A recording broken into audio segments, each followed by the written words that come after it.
ANOVA. Firstly, let's take a look at what is ANOVA or MANOVA.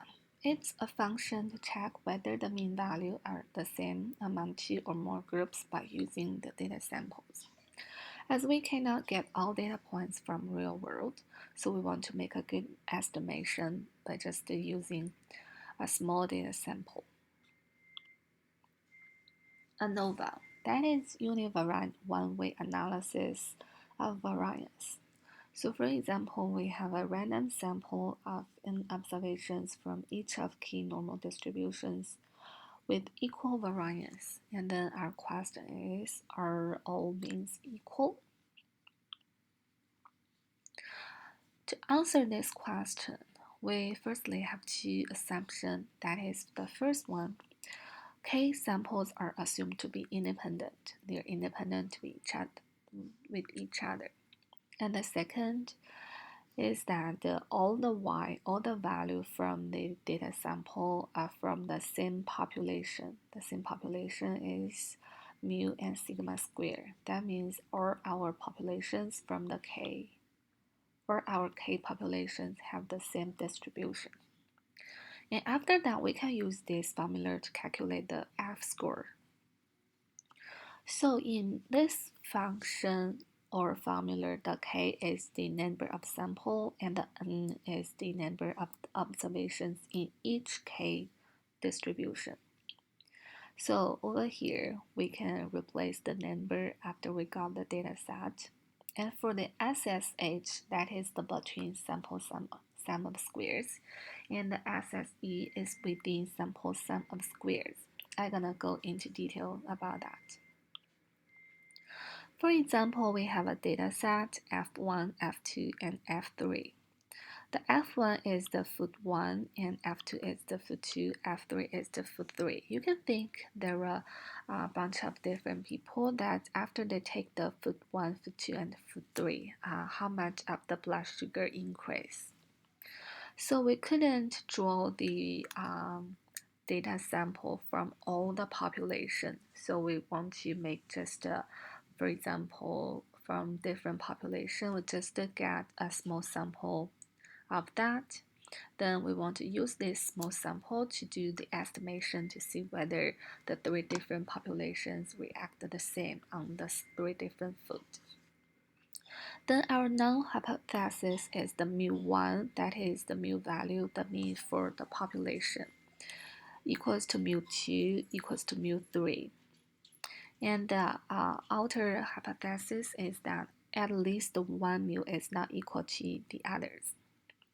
Then currently our data set looks like that. We have three different populations while k equals to 3 and n observations, that we have three different observations in each population, the n equals to 3. So we have the k value and the n value as well. Then let's take a look at the between sample sum of squares.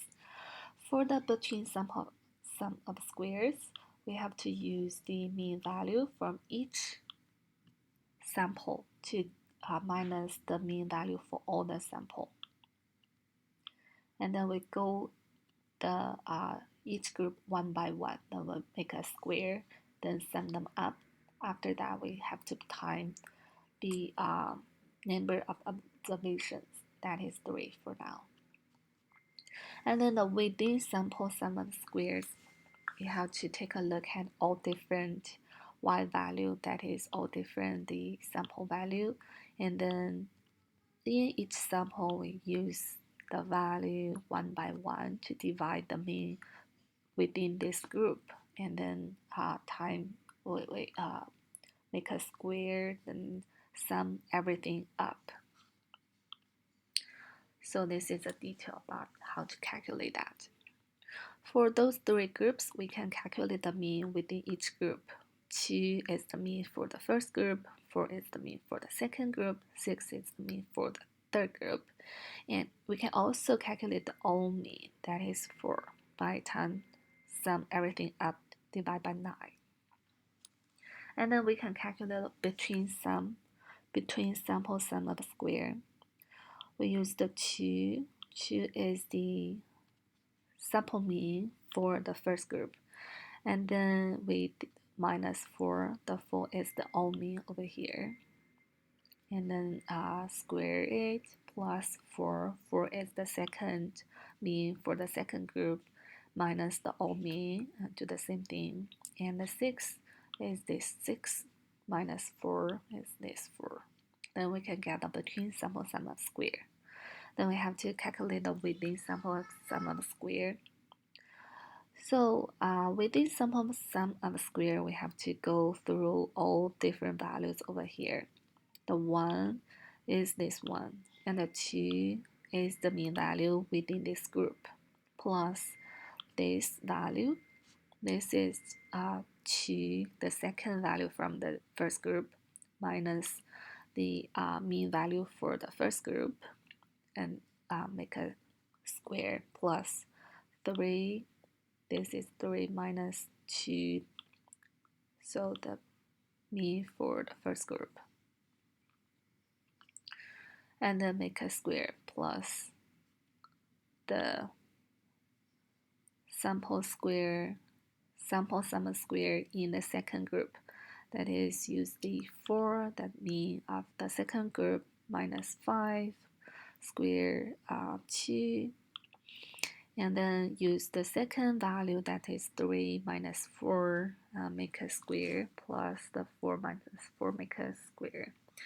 And then look at the third group. The third group is here. We go through every value in the third group minus the mean value for the third group, make a square, and then sum them up. At the end, we got the value that is equal to 6, the within sample sum of square. Then we can do our final calculation for the f value.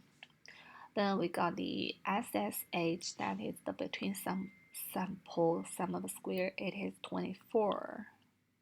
This is 24, and divide by k minus 1. K equals to 3.